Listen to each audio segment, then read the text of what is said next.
Among the minor prophets, there's one whose history is a little bit strange, and we're not even sure if he's an actual historic figure or he's more of a parable. This is the story of Jonah. Now, Jonah was a prophet in Israel, and one day God called him to preach to the people of Nineveh, to call them to conversion. Now, that was very odd because Nineveh was the capital of the Assyrian Empire. And Israelites hated the Assyrians because the Assyrians had conquered Israel and took 10 tribes off into exile. They were never seen again.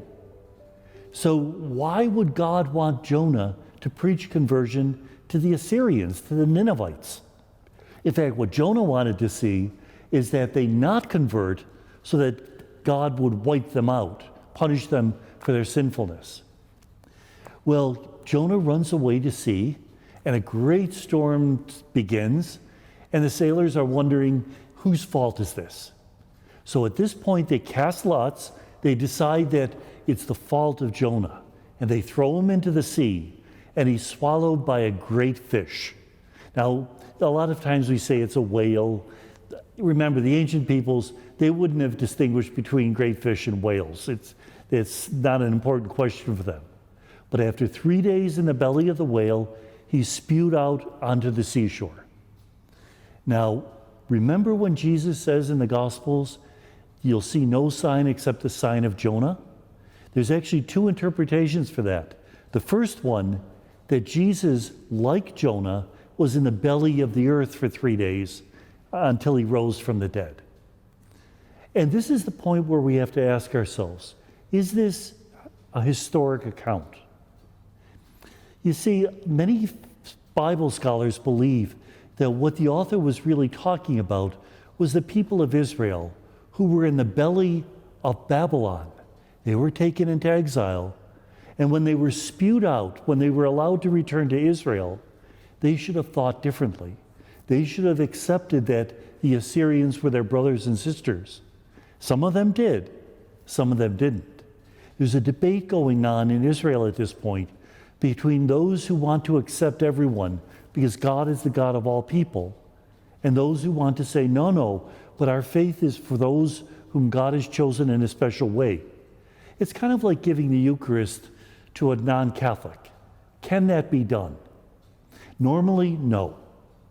But Pope John Paul II said, if you're a chaplain and you're visiting a hospital and a Protestant asks you for the Eucharist, you give it, because mercy is more important than the law. So notice there's exceptions.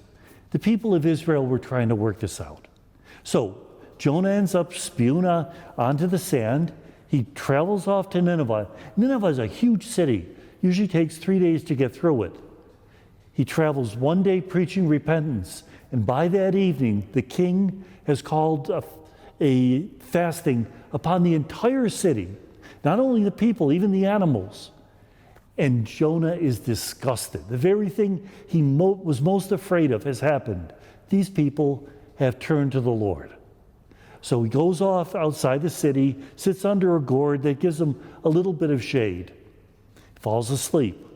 And God sends a worm to eat the stem of that gourd. It dies. And now Jonah's really angry. He's throwing a hissy fit. And God says to him, Jonah, you're so upset about a gourd that died, and you don't care about 120,000 people in that city, in the city of Nineveh, who don't know their right from their left. That's an ancient way of saying they're ignorant. They don't know the truth. That's why God wanted to bring them the truth. And so this is that question again. How much should we reach out to those who are not like us? How much should we treat them as brothers and sisters? How much should we teach them to turn from their sins, from their selfishness? And obviously, the most important way of doing that is by example, because words are cheap.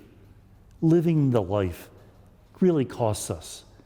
But isn't it worth the cost if we can bring one stranger to God's salvation?